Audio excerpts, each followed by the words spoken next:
If I were to guess, this probably isn't the first video like this you've ever watched. If you're anything like me, you probably spent hours or even days sifting through videos trying to find the magic key to make your content business successful. Now, for some people, success is monetary, like $15,000 a month. And for others, it's time freedom and the lifestyle that comes with it. But whatever your definition of success is, doesn't really matter. What matters is the key I'm going to share in this video to help you get there. And that magic key is exactly what you need to build a successful content business that gives you both financial and time freedom. So today, we're talking about the 3 skills you absolutely need in order to go full-time as a content creator, photographer, or videographer. But I also know you might be sitting there and you're like, Nash, I'm already full-time. I'm doing between $3,000 to $5,000 a month, but you're feeling burnt out, you're overworked, and you're underpaid.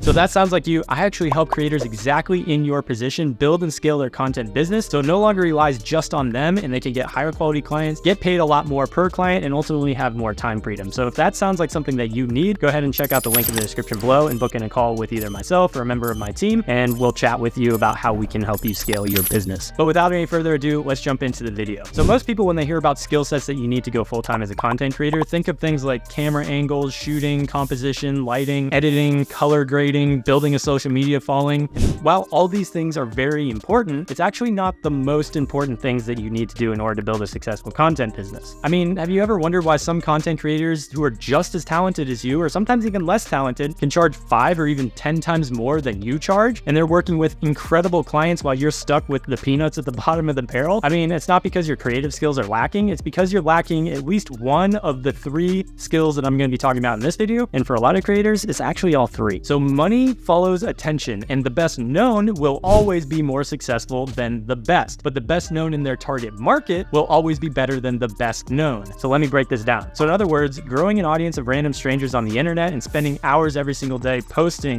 doing DMs, commenting, engaging, doing the engagement pods, like all that kind of stuff to growth hack your way to an audience is nowhere near as powerful as just spending that time building connections with the industry professionals that are actually going to sign and pay your paycheck. If you're interested on how to actually do that tangibly, I actually just dropped a video about how to get discovered as a content creator today by manufacturing your own exposure. So definitely check that out after this video. But to drive this point home, you fall to the level of your lowest skill set. So let's say that you're at a 9.5 out of 10 on the creative side, but you're like a 2 out of 10 on the sales side. Well, your business is gonna suffer from that because although you can create incredible content, you can't close any deals. So therefore you make no sales. So logically, in order to build your business, you have to invest into your sales skill set or hire somebody who knows how to do it, or ideally both. And I know it's not fun and sexy to talk about the businessy side of things and sales and marketing and all that kind of stuff. And that's literally why none of these other photography YouTubers talk about it, but it's absolutely crucial. And this is why. Because the alternative is that you struggle because you don't understand these skill sets. And eventually after a few months or a year or a few years, you have to come back home and you have to get a job that you don't want because ultimately you have to pay your bills. You have to be able to survive. And now you're stuck in a job that you don't want because you didn't invest now into the skill sets that you actually need. And I don't want that for you. So that's why we're making this video. So let's talk about the 3 skill sets you absolutely need to develop in order to allow yourself time and financial freedom in your content business. So number 1 is probably not all that surprising, and it is marketing. And I'm not just talking just posting on social media and hoping something good happens. I'm talking understanding your client to their core, their needs, their desires, their wants, their pain points, why they would hire you, why they wouldn't hire you, and being able to articulate that in a way that is memorable and unique to the client. Now, a lot of people hear that and they'd be like, well, that sounds like branding, and you'd be right. But a lot of people think branding is just websites and logos and colors and that kind of stuff, which is definitely part of branding, but it's not the core of branding. See, because branding is really just how an external client perceives you. So how do we do that? Well, let me tell you a little story. So you're probably familiar with the cooler brand Yeti. It was actually started in 2006 by 2 brothers who just saw the coolers on the market and they're like, I just want to make something better. But they realized if they just went mass market and they just charged $300 for a cooler, they couldn't compete with the ones that were charging $50 because people wouldn't see the value in it. So what they did is they honed in on a niche market. They honed in on professional hunters and professional fishers, and they started running ads and making brand partnerships with professional hunters and fishermen in the space. So when there was a fishing show, they would run ads, right? Or an outdoorsman type of magazine, they would have ads so that when people that were into those types of activities would look at these ads, they would associate Yeti with these professional hunters. So therefore it has this higher percentage perceived value. And because of that, people are willing to pay $350 for a cooler versus $50 because they branded it well. They associated themselves with a high-end personality so that they could be the high-end brand. So how can you take this concept and apply it to your content creation business? Well, it's easy. Think of ways that you can provide 7 to 10 times more value than the average content creator. And the key here is perceived value. So when we look at Yeti, is their cooler going to cost them 6 to 10 times more than the average cooler to produce? It'll cost a little more, but probably not 6 to 10 times more than the average cooler. Yet they can still charge $350 for a cooler while these other guys are charging $50. Why? Because of the perceived value. They associate their brand with professionals and a very niche market. So when people are looking at the magazines, they look at it and they're like, this cooler is specifically for me. It was made for my specific lifestyle and exactly what I need it for. So therefore, I'm willing to pay more for it. In the same way, if your content is for anybody, you're shooting weddings, portraits, hotels, brands, beauty brands, fashion, whatever, if you're doing all those things, then you're a jack of all trades, but you're a master of none. You're like the generic cooler at Walmart. It costs $50 and people aren't willing to pay a high price because you haven't positioned yourself well. So once you figure out what that value is that's 7 to 10 times more valuable than the average creator, you can compile it into an offer that a client feels stupid saying no to. Not because it's cheap, but because it's a great deal for the amount of value they get. And literally that's exactly what we do with our clients in Paid to Create is we figure out day one, what is your marketing message? Who are you talking to? What are the main pain points? And how do we position you as the expert in this space? Which brings me to number 2, which is sales. And I know tons of creators who are intimidated by the idea of sales, but that's mostly because they have a misconception of what sales even is. So sales is not convincing someone to buy your photos. Sales is just empowering a brand to make a decision that's going to lead them to a positive result. Actually, when you think about it this way, if you truly believe in the content that you produce and the results that it gets, then you're actually doing a disservice to the client by not selling them on this. I mean, think about it. If you have the medicine to cure a disease and you're just scared to sell it to a potential patient because you're like, I don't know if they'd want to pay me, I don't know how much to charge, or like whatever, right? You feel slimy and sleazy, then not only are you missing out on a sale, but you're also preventing the patient from actually getting the results or getting better. In the same way, as a content creator, when you are not selling your services in a way that's helpful to a client, not only are you losing by not getting a sale, but they're losing by not getting the results that your content offers. So again, sales isn't convincing someone to buy, it's just taking them along on a story so they can make a decision. And that story is just taking the client from point A, which is ideally a very painful situation, something they can't afford not to fix. It's not a nice to have, something like, oh yeah, we'll save it for a rainy day. It's like, no, we need to fix this right now. And if you did your marketing homework, you should have an idea for what that is. So you got point A right here, and point B is their dream desire. It's exactly where they want to be, which is typically more sales, more engagement, more bookings, better ROI on their ads, whatever it might be. Painful situation, dream desire, and your content is just the vehicle that gets them there, or the bridge that gets them from this painful point A to the point B. And that's really all that sales is. And I actually have a video of the framework that I use, which I call the storytelling sales framework, that you can check out on my YouTube channel if you so desire after this video. So once you really get into learning these sales and marketing skills, you're going to realize that you're doing a lot of things. You're wearing a lot of hats, which brings me to number 3, which is one of the most important skill sets really, which is team building and automation. So to be honest, most creators, including myself up till like last year, operate their business as a freelancer versus an actual business, meaning that you are the bottleneck for your own business. I mean, think about it. You only have so many hours in the day. You can only do so many tasks. You can only do so many things. And once you kind of hit your capacity and max out, you're going to feel burnt out. You're going to want to take a break. But guess what? You can't take a break because as soon as you do, your business goes in the tank and you stop making money. Let me put it this way. If you were unable to work for the next 3 months for whatever reason, would that be detrimental to your business? If so, that's a problem. And listen, I know it's scary to outsource some of this stuff because your business is your baby. Like I've been doing this the last year. I'm currently in the process of building some of my team members as well. So I totally get it. It's tough to give up some of that ownership and some of that responsibility to somebody else. But ultimately, if you do not let someone help you out, you're going to crash and burn. So it is imperative that you learn how to hire a team, build out systems, build out automations, and ultimately create a machine that can run without you. So when you do get hurt or sick or want to take a vacation or whatever, the business doesn't suffer because of it. Because right now, if I were to guess, you are the machine that runs the business. And when the machine goes down, so does all the income and no one's coming to save you. So if you're sitting here thinking like, wow, I really need to up those 3 skill sets because maybe my creative's at a 9, but my sales is at a 3, or my team building is at a 1, right? And I don't want to spend the next 3 months, 6 months, a year, 2 years struggling, trying to figure this stuff out and then crash and burn because I didn't invest and I didn't learn the skills. So now I have to go back to the real world, get a real job that I don't really want. And then ultimately this content creation thing was just a fun little phase. I don't want that for you. I want you to actually build something legit. So if that's you and you're like, hey, I want to be all in, go ahead and check the link in the description below. Book in a time with either myself or a member of my team. We'd love to talk you through what it would look like to scale your business so you can have that time and location freedom to build a content business that you're no longer a freelancer who's a slave, who is taking any job you can, getting paid nothing, and working crazy long hours to somebody who owns the business, who's only taking on the jobs they want. They're outsourcing the stuff they don't want, and ultimately they're getting paid to work with high quality clients that you really, really want to work with. That's what I want for you. So if you're interested, go ahead and check out the link in the description below to book in that call. Otherwise, if this video was valuable for you, smash that like button, hit the subscribe, because I got a ton more videos exactly like this, and even better too, on the YouTube channel. Things like,